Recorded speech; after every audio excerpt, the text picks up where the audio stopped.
Beberapa hari yang lalu saya memposting konten narasi newsroom berjudul Corona harus ditangani tapi jangan stigma mereka yang terkena. Isinya laporan peristiwa-peristiwa stigmatisasi antar warga yang terjadi belakangan ini. Misalnya di Medan, ada sekelompok warga menolak proses pemakaman jenazah seorang pasien COVID-19. Padahal keluarganya sudah mengikuti protokol keamanan pemakaman. Di Mata Najwa, kita juga sempat menyinggung ini dengan seorang narasumber. Setidaknya ada 4 perawat rumah sakit di Persahabatan Jakarta Timur yang diusir dari kosnya karena dianggap membawa virus.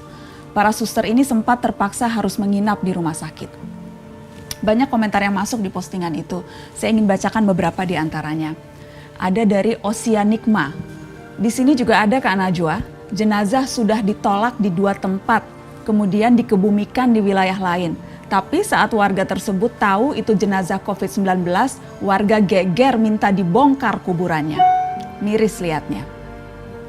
Ada dari Jini, teman saya kerja di rumah sakit, sekarang seperti dikucilkan para tetangganya.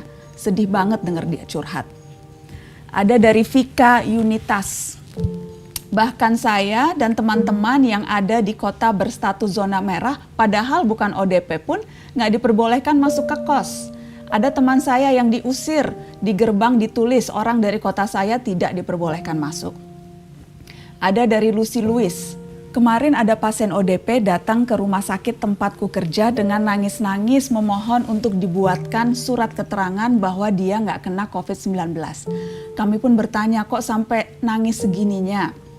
Saya diusir dari kontrakan saya, Dok. Kata yang punya kontrakan, saya meresahkan masyarakat karena bisa nularin penyakit.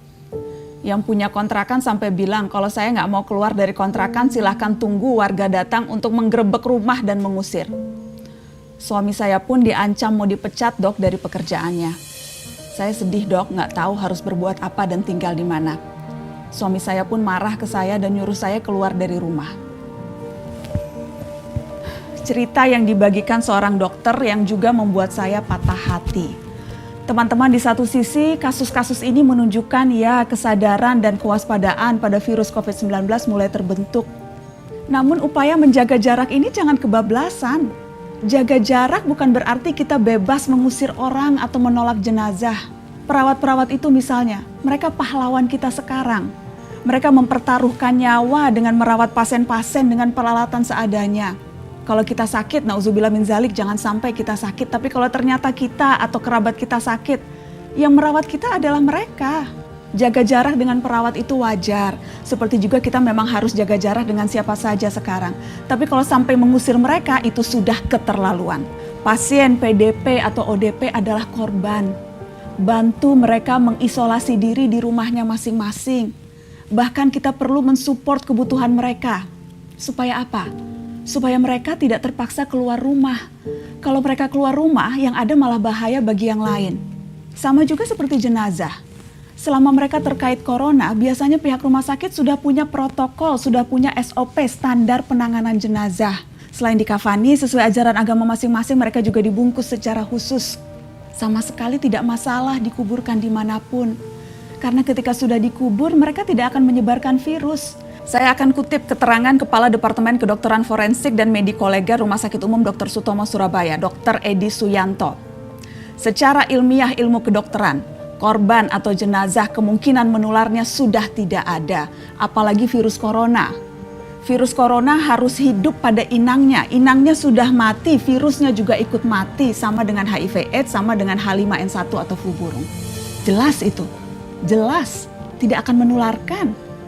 Pasien positif COVID-19 yang akhirnya meninggal saat mereka sakit tidak boleh dijenguk keluarganya. Proses pemakaman dilakukan dengan cara tertentu dan yang bisa menghadirinya pun terbatas. Masa tega saat keluarga hendak mendoakan di pemakaman diperlakukan seperti itu. Jadi kalau kita mengusir, kalau kita mengucilkan, kalau kita menghakimi dan menstigmatisasi korban corona itu jelas berbahaya. Karena membuat siapapun yang merasakan gejalanya jadi enggan melapor dan memeriksakan diri. Jika mereka enggan melapor karena takut diusir, dicemooh dan dihakimi, yang rugi kita semua. Virus jadi tidak terdeteksi sehingga menyulitkan memutus rantai penyebarannya. Ingat jargon lama, jauhi penyakitnya bukan orangnya. Seharusnya ini jadi pegangan kita. Cukup dengan jaga jarak, jangan diusir atau dikucilkan. Teman-teman, wabah ini diprediksi masih akan berlangsung panjang. Guncangan-guncangan sosial juga akan terjadi. Dan inilah saatnya memperkuat solidaritas. Jarak fisik memang harus direnggangkan, tapi ikatan sosial justru harus dirapatkan. Kita tidak bisa sendirian mengatasi wabah ini. Hari ini soliter seharusnya solider, jaga jarak dengan penyakit, bukan dengan kemanusiaan.